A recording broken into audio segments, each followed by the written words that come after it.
La justicia chilena inició este lunes la imputación de cargos a un venezolano de 17 años de edad por su presunta responsabilidad en el secuestro y homicidio del exmilitar de ese país, Ronald Ojeda, cuyos restos fueron encontrados en una comuna del sur de Santiago. El abogado de la familia, Juan Carlos Manríquez, aseguró que esperan participar en la audiencia, aunque es reservada y sujeta al secreto extremo en el que se ha manejado la investigación. El especialista indicó que mantendrán la reserva para que las diligencias que están en curso puedan tener frutos pronto. Según informó el fiscal a cargo de la indagatoria, Héctor Barros, se han dictado además 2 órdenes de detención contra personas que ya están identificadas vinculadas a una célula del Tren de Aragua. Los restos de Ojeda fueron hallados en medio de un operativo policial en la comuna de Maipú, particularmente en una toma irregular de terreno donde estaba sepultado a una profundidad de 1.4 metros debajo de un bloque de cemento luego de ser secuestrado.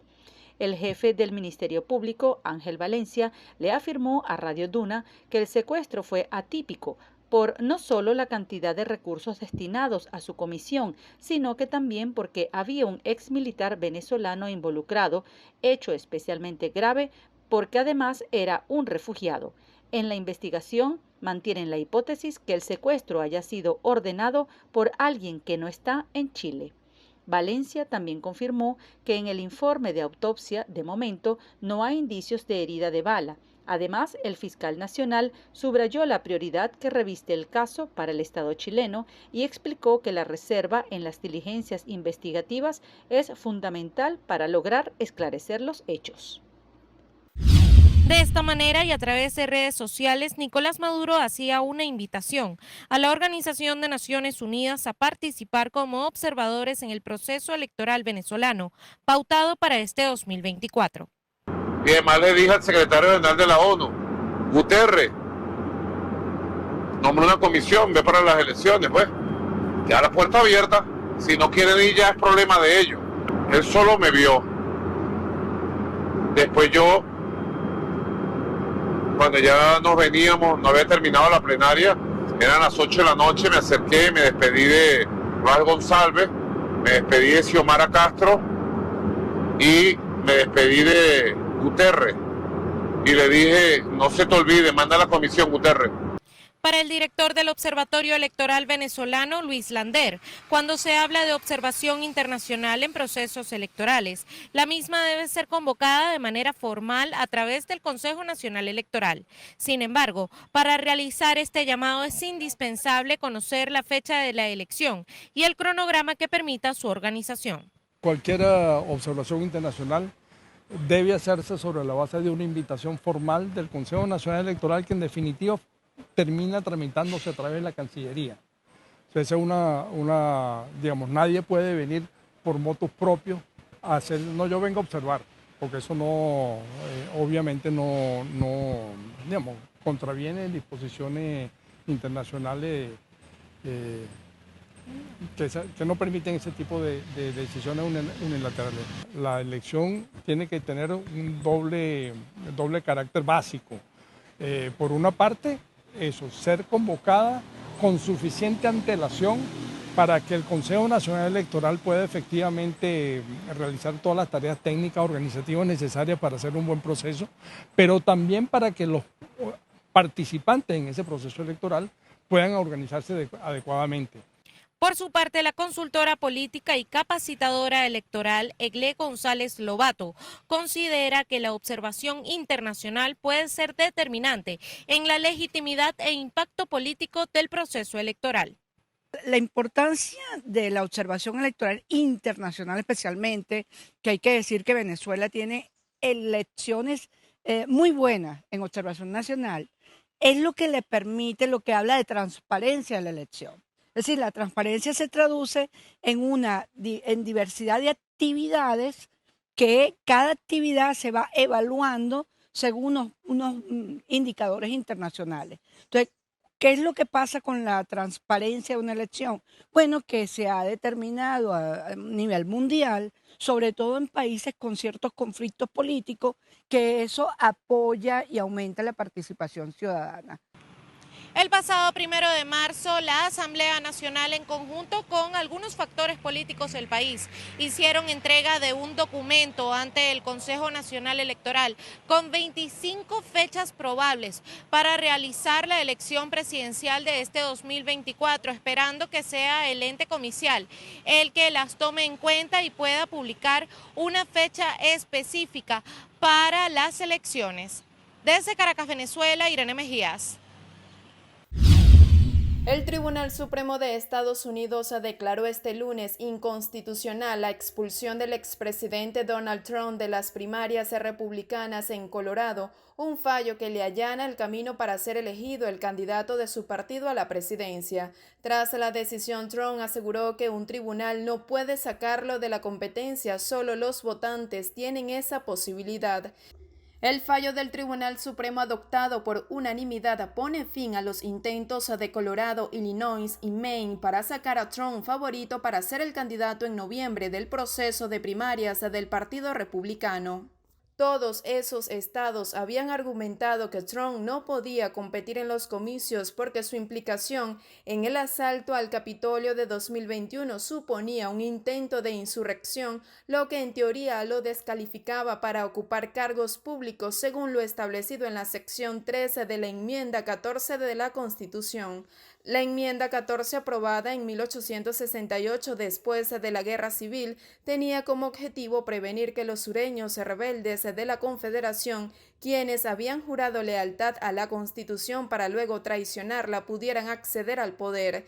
En su fallo de este lunes, el Tribunal Supremo de mayoría conservadora determinó que los estados no pueden invocar la sección 13 de la enmienda 14 para impedir que un candidato compita en las elecciones y que ese poder reside únicamente en el Congreso. De esa forma, la máxima corte revertía un fallo sin precedentes que emitió en diciembre el Tribunal Supremo de Colorado, impidiendo a Trump presentarse a las primarias republicanas de ese estado, que justo se celebrarán mañana martes.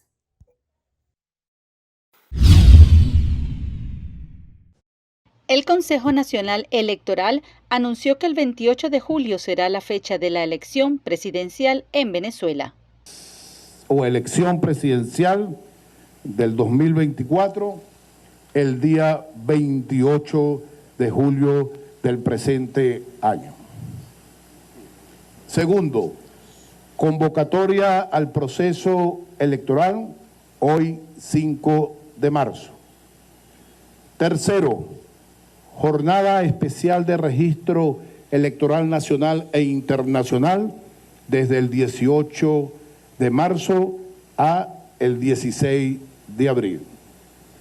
Cuarto, corte de registro electoral preliminar el 16 de abril. Quinto, presentación de postulación del 21 al 25 de marzo. Sexto, selección de los integrantes de los organismos subalternos el 20 de marzo.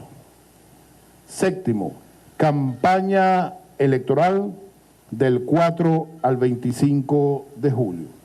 Desde el Consejo Nacional e Internacional, desde el 18 de marzo a el 16 de abril. Cuarto, corte de registro electoral preliminar el 16 de abril. Quinto, presentación de postulación del 21 al 25 de marzo. Sexto, selección de los integrantes de los organismos subalternos el 20 de marzo. Séptimo, campaña electoral del 4 al 25 de julio. Por el oficialismo, el candidato es Nicolás Maduro, mientras que por la plataforma unitaria, mayor coalición opositora venezolana, es María Corina Machado, tras ganar la elección primaria el pasado 22 de octubre. Sin embargo, tiene una inhabilitación política ratificada el pasado mes de enero por el Tribunal Supremo de Justicia. El Sindicato Nacional de Trabajadores de la Prensa de Venezuela aseveró que desde el año 2010 ha contabilizado que 14 medios de comunicación internacionales han sido eliminados de los proveedores de televisión por suscripción en el país. En enero de 2010 suspendieron a TV Chile, American Network, Ritmo Son y Momentum. Las últimas tres son medios mexicanos, además a América TV de Perú. En el año 2014, NTN 24 de Colombia, mientras que en 2017 otros medios colombianos fueron censurados en Venezuela, Caracol Televisión, RCN y El Tiempo. Igualmente sucedió con CNN, cadena estadounidense. En el mismo año sacaron del aire a Todo Noticias de Argentina y a TV Azteca de México, mientras que en 2019, 24 Horas TVN de Chile dejó de sintonizarse en Venezuela. El último cierre fue el de la señal alemana Deutsche Welle en español el pasado lunes 4 de marzo, que se transmitía por suscripción en Simple TV. La administración de Nicolás Maduro tomó la decisión de sacar del aire a Deutsche Welle español por supuestamente propagar el odio contra Venezuela, luego de una publicación que realizó el medio donde posiciona al país como el segundo más corrupto del mundo. Por su parte, el director general del medio Deutsche Welle en español, Peter Limburg, hizo un llamado a las autoridades venezolanas para que restablezca la señal del canal alemán en Venezuela, puesto que la cancelación representa, a su juicio, un ataque a la libertad de las personas. Biden y Trump llegan como los favoritos a estas elecciones del supermartes, aunque todavía no tendrán matemáticamente asegurada la nominación. El presidente necesita 1.969 delegados para garantizarse la victoria en las primarias, mientras al expresidente le faltan 1.215. Parte de la atención está en el desempeño de la precandidata republicana Nikki Haley y si un mal resultado la llevaría a abandonar la campaña. Pero más allá de esta carrera presidencial hay importantes contiendas en juego. En California, por ejemplo, los votantes elegirán a sus candidatos para competir por el escaño en el Senado, que quedó vacante tras la muerte de la senadora demócrata Dianne Feinstein. En Carolina del Norte estará en juego la carrera por la gobernación y en Texas los demócratas elegirán al candidato para disputarle la silla al senador Ted Cruz en noviembre. Los supermartes suelen ser un momento clave para definir un candidato ganador, aunque este año no se espera ni que haya ninguna sorpresa, pues en ambos partidos está prácticamente definido quién disputará la Casa Blanca. Sin embargo, la jornada de hoy puede proporcionar pistas importantes sobre la posición de cada partido de cara a las elecciones generales de noviembre. Yo soy Paula Díaz de La Voz de América para BPI Noticias.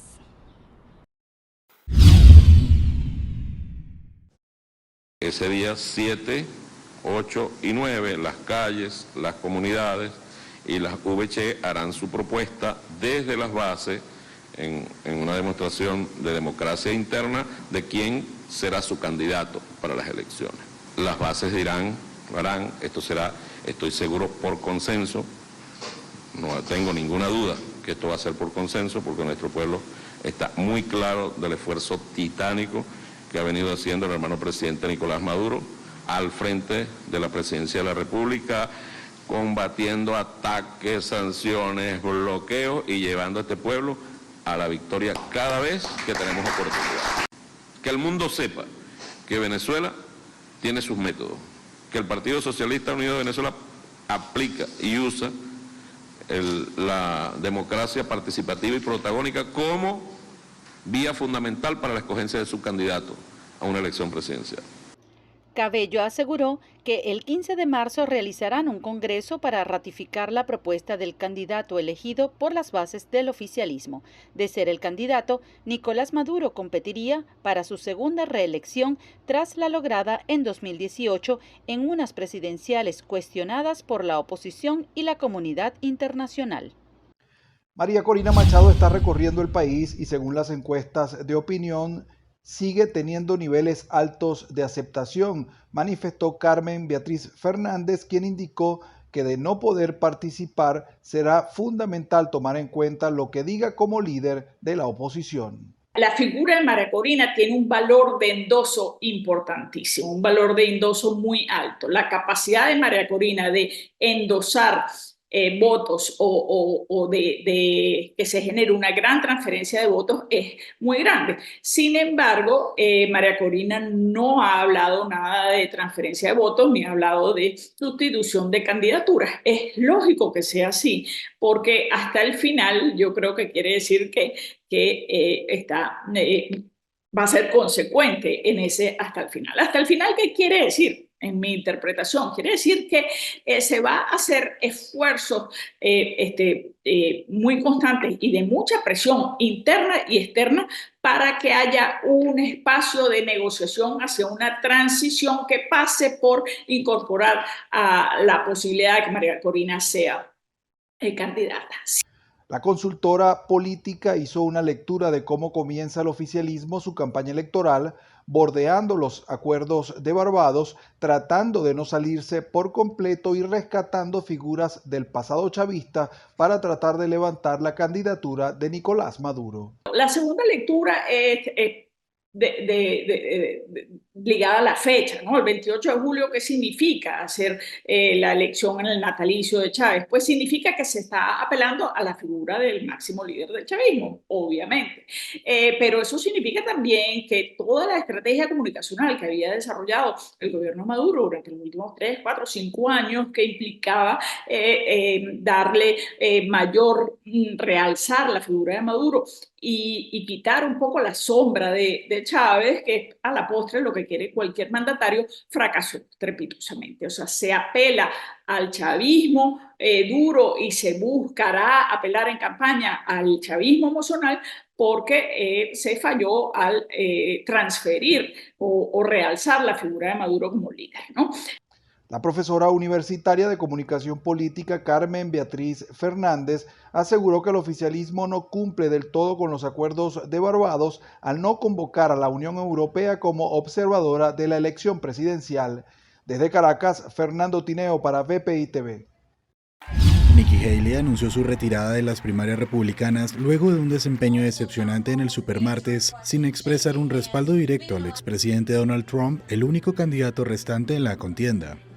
En una comparecencia en Carolina del Sur, Haley señaló que ahora es responsabilidad de Trump ganarse el apoyo de quienes no lo respaldaron, aunque reconoció su probable nominación como candidato republicano. La ex embajadora ante la ONU felicitó a Trump por su éxito en las primarias y le deseó lo mejor, pero no siguió la tradición de respaldar al ganador. Afirmó además que la política debe centrarse en atraer a personas a la causa conservadora, indicando que es el momento para que Trump tome decisiones cruciales en este sentido. La retirada de Haley allana el camino para una posible reedición del duelo entre Trump y el presidente demócrata Joe Biden en las elecciones de noviembre.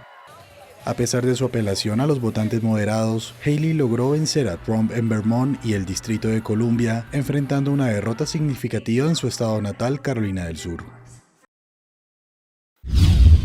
Unas 1.275 personas murieron o desaparecieron el año pasado en las rutas migratorias irregulares de América, la mayoría de las cuales conectan directamente o por etapas países de Sudamérica, Centroamérica y el Caribe con Estados Unidos, según la base de datos actualizada de la Organización Internacional para las Migraciones. La mitad de esas pérdidas humanas se registraron en la frontera entre Estados Unidos y México, donde los migrantes de distintos países suelen utilizar hasta 6 corredores informales para intentar cruzar al primer país.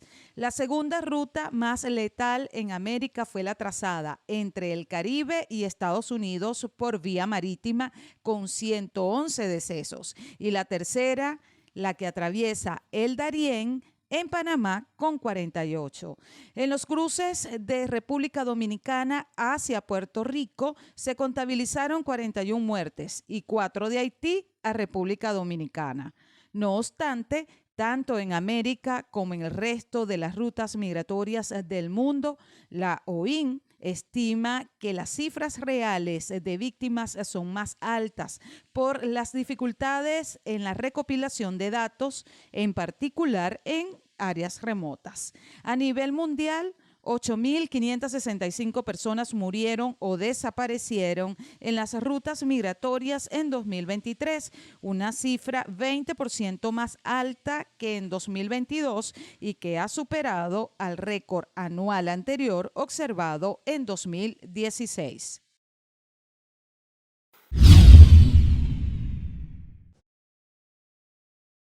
Hemos cruzado invitación para que participen como observadores electorales siempre que cumplan con los requisitos y la normativa constitucional y legal establecida a los siguientes organismos: Comunidad de Estados Latinoamericanos y Caribeños, CELAC, los BRICS, Comunidad del Caribe, CARICOM, Unión Interamericana de Organismos Electorales, UNIORES, Panel de Expertos de las Naciones Unidas, Unión Africana, Unión Europea, Centro Carter, entre otros invitados. Contrario a lo que ocurre con la inflación, donde los precios de los bienes y servicios aumentan, con la deflación los precios caen. Pero esto no es bueno para la economía, ya que las empresas tienen menos ingresos y esto genera recesión económica. En el segundo mes del año, la inflación interanual en Venezuela sigue siendo elevada, de 2 dígitos.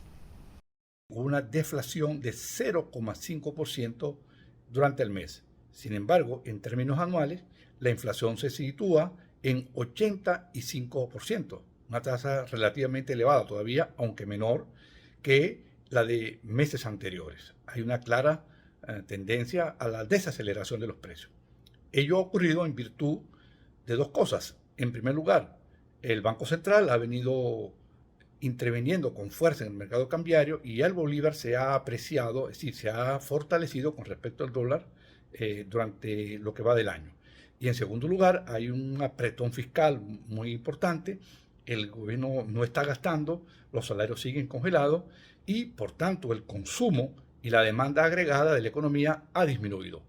Esos 2 factores combinados es lo que ha generado esta menor tendencia a la inflación, al alza de los precios y en consecuencia a la caída de los precios de 0,5% que ocurrió en el mes de febrero. Una de las consecuencias que podría traer la deflación de continuar este fenómeno económico en Venezuela es el incremento en el desempleo, ya que provocaría la disminución del gasto y la inversión, lo que supondría la desaceleración o decrecimiento. Según el Observatorio Venezolano de Finanzas, estos fueron algunos de los sectores donde cayó la inflación: alimentos y bebidas no alcohólicas, alquiler de vivienda, el sector salud y transporte. Desde Caracas, Fernando Tineo para BPI TV. Este viernes se efectuaron los actos fúnebres del ex militar venezolano Ronald Ojeda en el cementerio Parque Canán en Santiago de Chile. La viuda de Ojeda pidió que los encargados del proceso digan la verdad y no sean cómplices. A su juicio, es un secreto a voces quién es el culpable del secuestro y posterior asesinato del que era su esposo, señalando al oficialismo venezolano de este hecho. Sin embargo, hasta la fecha no hay pruebas de este señalamiento. Asimismo, la mujer exhortó a los chilenos a defender su soberanía. La bandera tricolor lucía sobre el ataúd, al igual que el escudo de armas de su ejército, mientras compañeros exmilitares lo despedían con honores.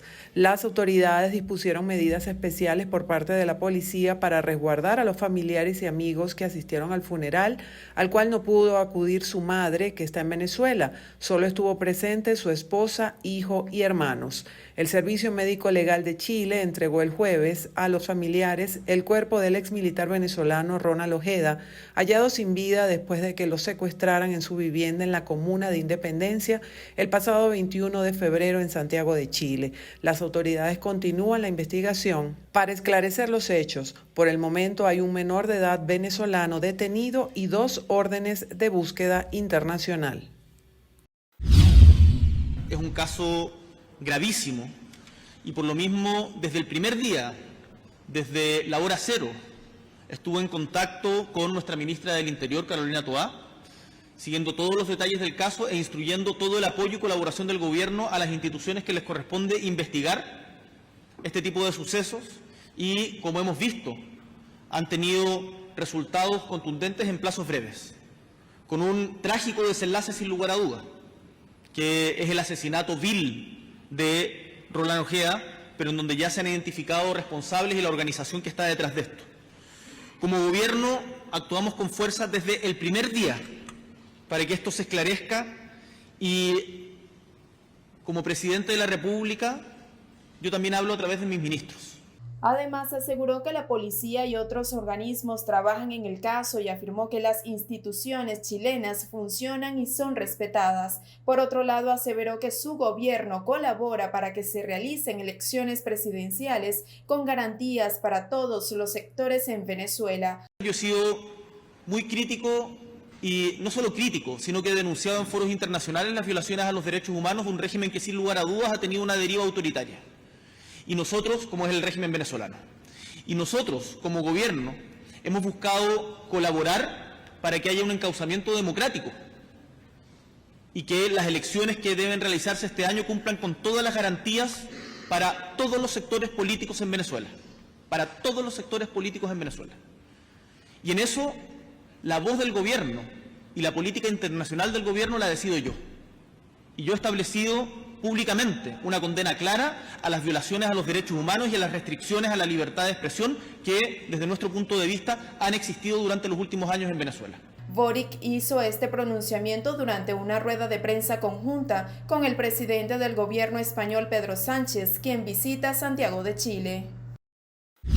Se reunieron en la Plaza Brión de Chacaíto y de allí fueron a la Plaza Altamira. Sus consignas son claras: respeto a todos sus derechos consagrados en la Constitución.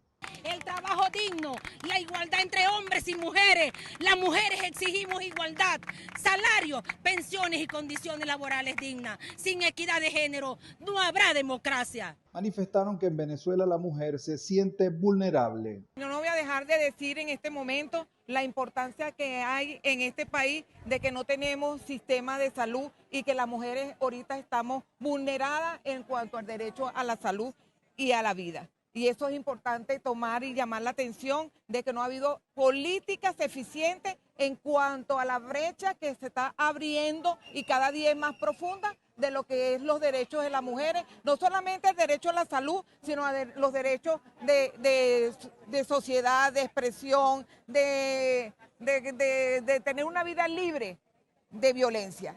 Reivindicaron años de lucha por los derechos de la mujer. Con 97 años de edad, soy una luchadora social de muchos años.